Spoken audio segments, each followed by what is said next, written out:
이 책은 수소전기차의 역사책입니다. 석유 고갈의 우려로 친환경차 논의가 시작되었고 배터리차가 처음엔 한계를 보여서 수소차 성장이 빠르게 이루어집니다. 하지만 배터리차의 혁신이 일어나고 수소차는 천대받다가 생태계를 지키기 위해 양산을 하기도 합니다. 최근에 수소경제가 화려하게 복귀하면서 여전히 비싸고 저효율인 등 한계가 있지만 시장을 갖춰나가고 있습니다.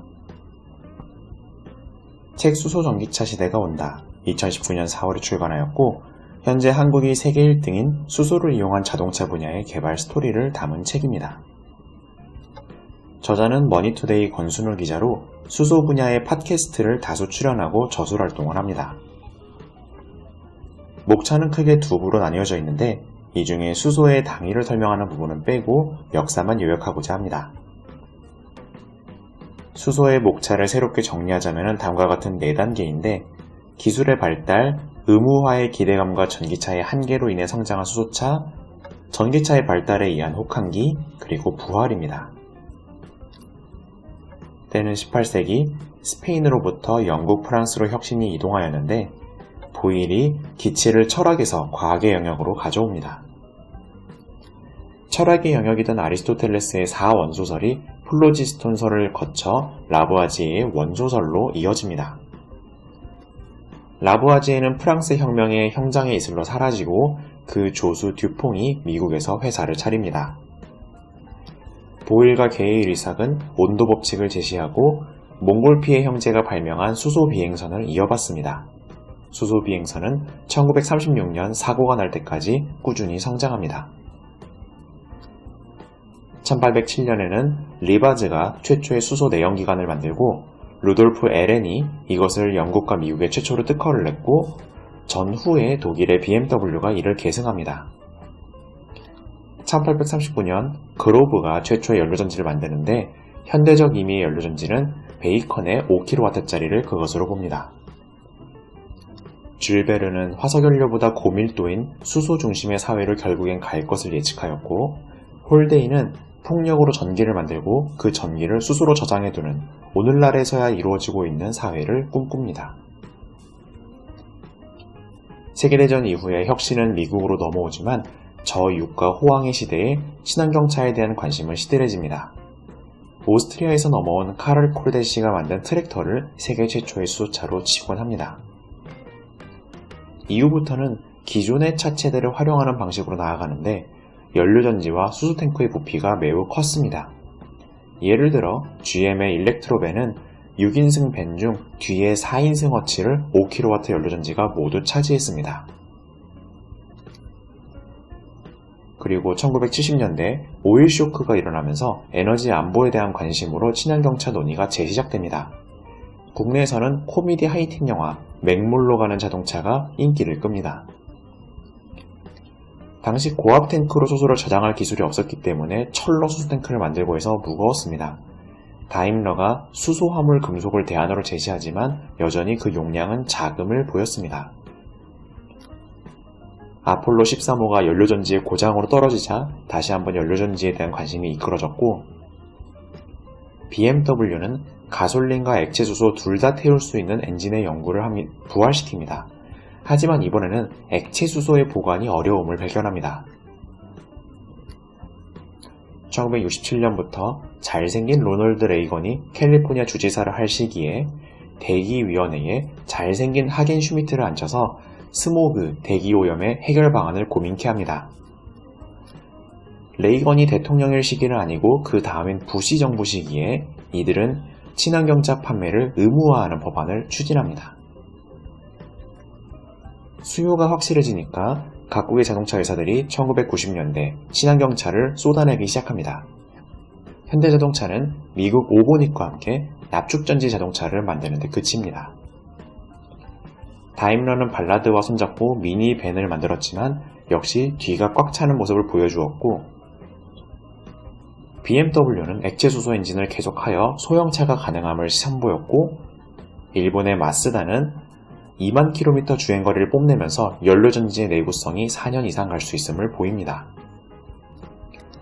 도요타는 현실적인 연료전지 수소차는 SUV 크기임을 보이고 대당 100만 불을 들여서 수소화물로 연료 저장을 했는데 여전히 주행거리는 짧았습니다.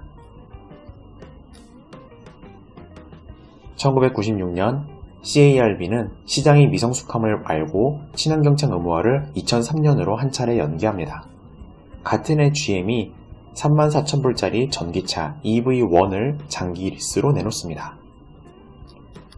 독일은 수소 연료전지가 아직 미성숙하다고 보고 덩치가 커도 되는 버스 또는 메탄올을 사용하는 것, 그리고 내연기관 등으로 전략을 나누어 집중합니다.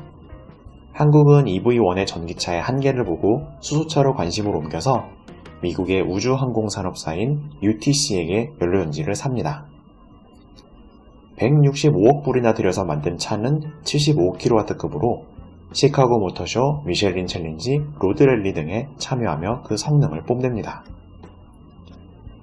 UTC에게 연료전지 구매 말고 기술도 가르쳐달라고 하자 단 7명의 교육에 2천만 불을 요구합니다. 7명이 보낸 26,000통의 이메일에서 국내 50명의 연구진이 이를 공부하고 구현해냅니다.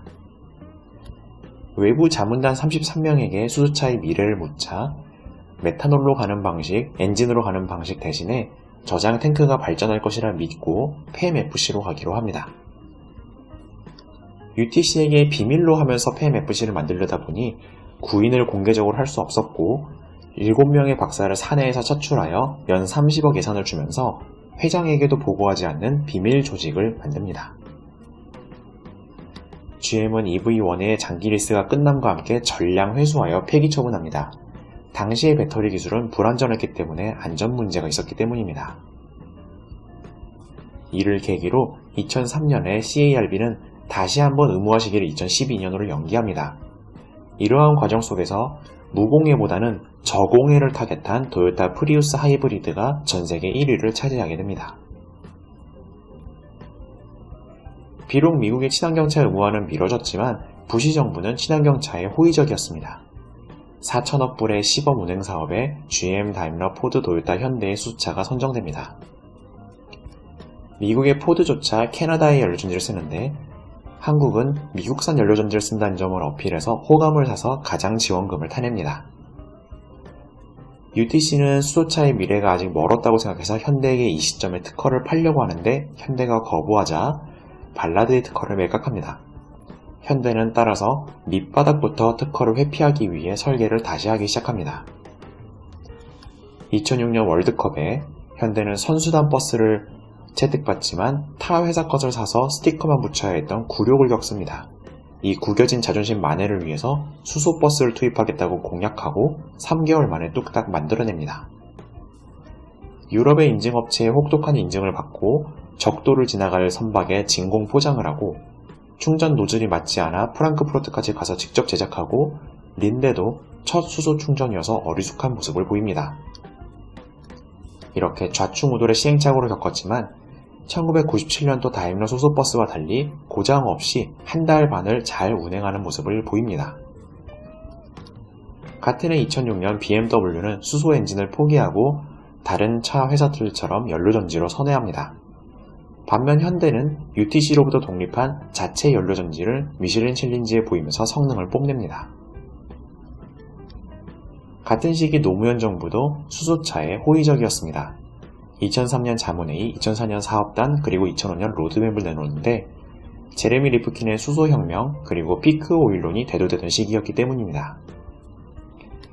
2006년부터 모니터링 사업으로 부품 생태계의 기틀을 잡는데 500여 개 업체가 10억짜리 차 30대, 100kW급 버스 3대를 국산화하는데 75%를 달성합니다. 하지만 2008년 금융위기가 닥치면서 미국 오바마 대통령의 에너지 참모 스티븐 추는 당장 실현 가능한 기술로 집중하자고 하였고 수소차가 여기서 빠집니다. 또한 테슬라가 전기차를 혁신해내면서 전기차 붐을 부활시킵니다. 한국도 이에 발맞춰 현대자동차 내 연료전지 연구조직은 해산하고 전기차 블루온을 만들어서 전 대통령이 수소차를 시승했던 그 자리에 대통령을 전기차를 태웁니다.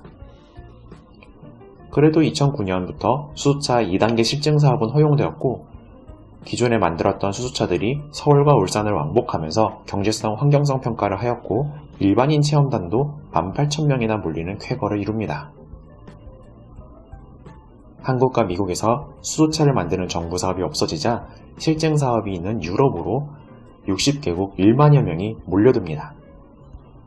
현대 스포티지가 슈퍼캐피시터 덕에 400마력을 감당하니까 모두들 관심을 가지고 그것이 이듬해에 여러 사업들에 납품하게 된 계기가 됩니다.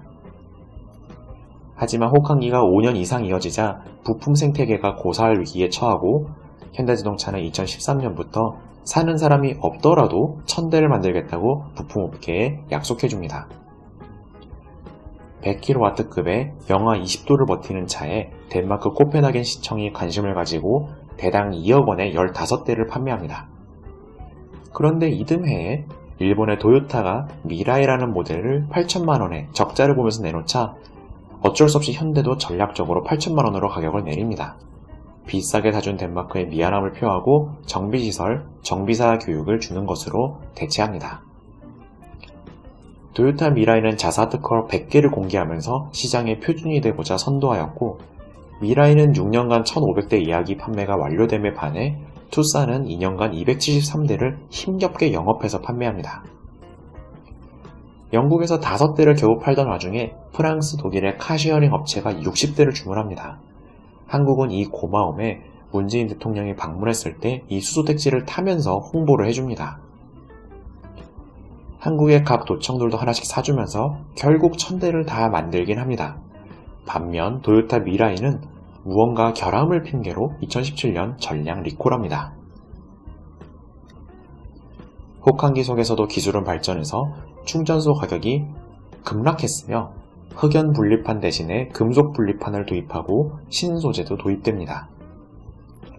보일러 열 교환기에서 아이디어를 얻어서 산소, 수소, 물이 동시에 흐르는 유로를 설계하고 앞면은 내식성, 뒷면은 전도성이 강한 고크롬 스테인리스 강을 만든 뒤 이들의 접착은 접합제가 아니라 딱 풀어져야 한다는 것을 발견합니다. 2012년부로 연료전지 비밀 연구 조직을 부활시키고 MEA와 게스킷도 국산화해서 양산되는 넥소부터는 100% 국산화 자동차가 됩니다. 정의선 부회장은 도요타 프리우스 하이브리드, 도요타 미라이 수소차처럼 전용 모델이 있어야 한다고 개발을 결단합니다. 판매가를 7천만 원으로 내리기 위해서 목표 판매량은 1만 대로 상향합니다. 자동차의 연료가 중요한 게 아니라 차량으로서의 매력이 중요하다는 전략에 적중했는데 다양한 옵션을 제공해주자 2018년 3월 사전 예약 첫날에 높은 경쟁률로 높은 차가 팔리게 됩니다. 시스템 효율은 60%를 달성했고 120kW 출력에 내구성을 10년을 약속했는데 사실 이전 모델인 투싼도 10년 이상 쓰고 있습니다. 전기차가 겨울철 주행거리가 급감하는 데 반해 마이너스 30도까지 냉시동이 된다는 점과 움직이는 공기청정기라는 마케팅이 국내 여론에 어필이 되었습니다. 위험도가 가솔린, LPG, 도시가스가 수소보다 높음에도 대중의 인식이 정반대이자 수소통에 총을 쏘거나 용광로에 담가보거나 교통사고를 일으키거나 수심 7,000m에 담가보는 등 매우 과잉스러운 15개 실험의 영상을 올립니다. 2018년 6월에 현대는 아우디와 동맹을 선언하는데 아우디로부터 특허를 공유받고 현대는 부품 생태계를 제공하기로 합니다. 아우디는 독일 폭스바겐 그룹 중에 수소차를 담당하는 자회사입니다. 과거 2000년부터 2005년 현대차의 베이스가 되었던 UTC 특허가 캐나다 발라드를 거쳐서 현재 아우디로 가 있었기 때문입니다. 오늘날의 발라드는 중국의 웨이차이 동력 대양정리가 30%의 주식을 쥐고 있는 중국 회사가 다 됐습니다.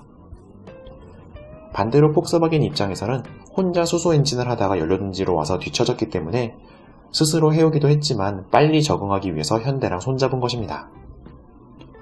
내연기관의 부품업체로 보쉬라는 기업이 컸듯이 한국도 가지고 있는 부품 생태계가 더 성장할 것이 보입니다. 이처럼 다임러 포드, BMW 도요타, GM 혼다 연합도 표준과 부품의 판을 커지기 위해서 연합합니다. 이렇게 책략을 마치겠습니다. 감사합니다.